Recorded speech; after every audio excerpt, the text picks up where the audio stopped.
So just a little history here. You see that green paint on the drill?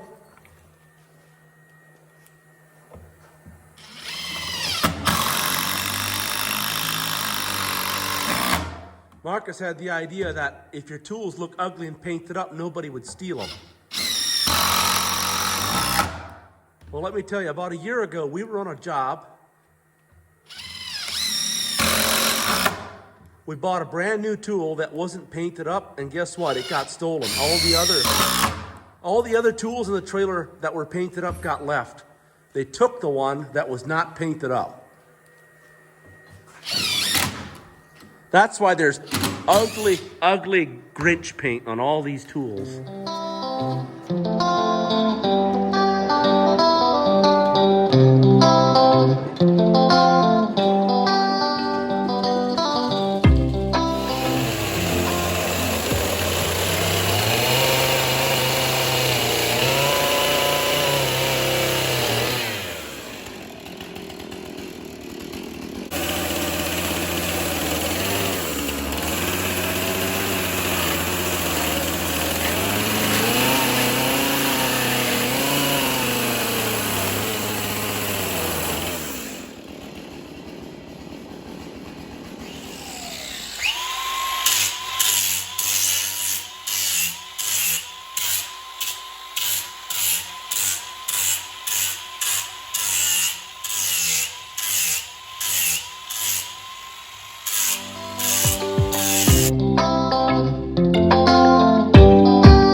So we're just going to do a test plot here to see if the cut sanded areas are going to transition well with the areas that are just brushed with the Teflon.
Okay, so unfortunately, sometimes it's a little bit hard to tell exactly the color the wood's gonna turn out to be, if it's a rough cut or a smooth. Decided I was gonna leave the rough cut marks in here, put the stain on, and it's like 4 or 5 shades darker than what the sample piece turned out to be, even though it's the exact same chunk of wood. Now, the sample piece that I had stained had been sitting for a year. It was drier, it was polished down quite a bit more, ended up being a lot lighter. I put the same stain on the same piece of wood. That was just, remember we had recut it down to size. It's just redder than what the customer likes. So we're gonna have to sand it down, get it smoother, and then restain it to get a lighter color.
Setting aside some time where I'm going to be putting the epoxy on this bar top.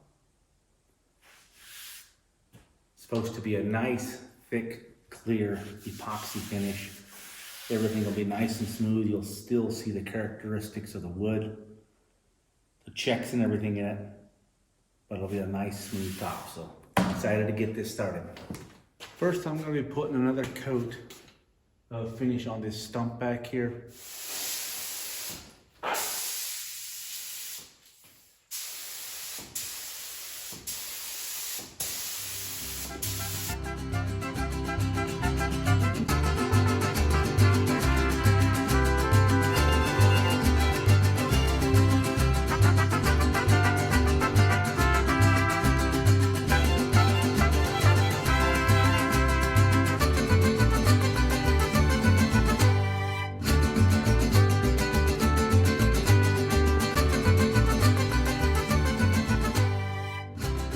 Hey everyone, we had some issues when I put this epoxy on. There was a lot of air that was coming up through some of these checks.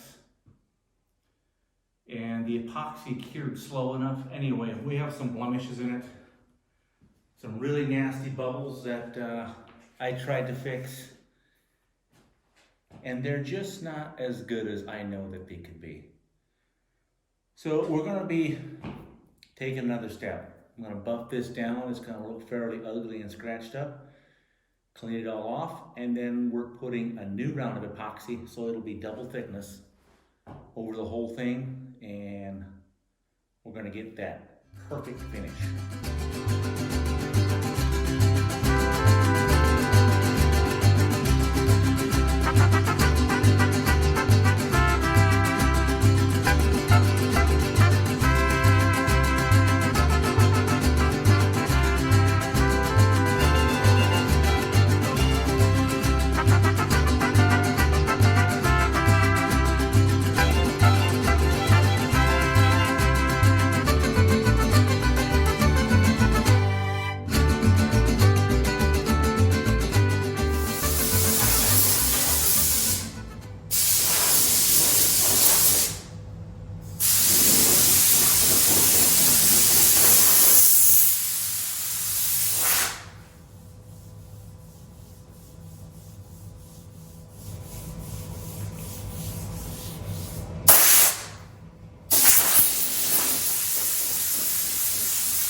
been wiping, I've been blowing, I've been mixing, trying to blow myself off. Hopefully we'll get this thing just perfect.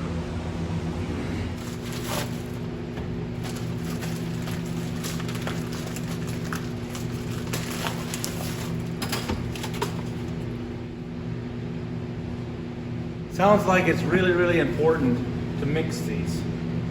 Mix them thoroughly. Measure out exactly 1-on-1 ratio. Mix them for 2 minutes and then pour them into a second container and mix that. Sounds like some people are not mixing it well enough and then they have problems. So let's mix it well.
Okay, well, there we have it.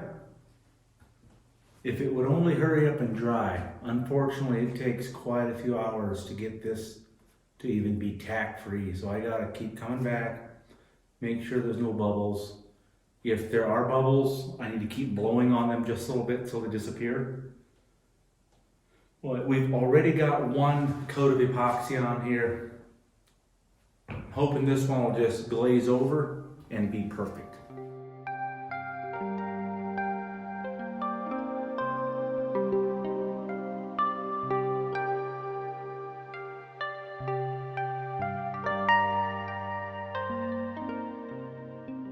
What we've got, this is going to be a breakfast bar. There's a countertop going right here. You can see this piece of wood that's nice and straight. And this is gonna tie into the countertop. And this is gonna be his breakfast bar. That end is gonna be tied up to the wall. And this stump is gonna be the support on this end.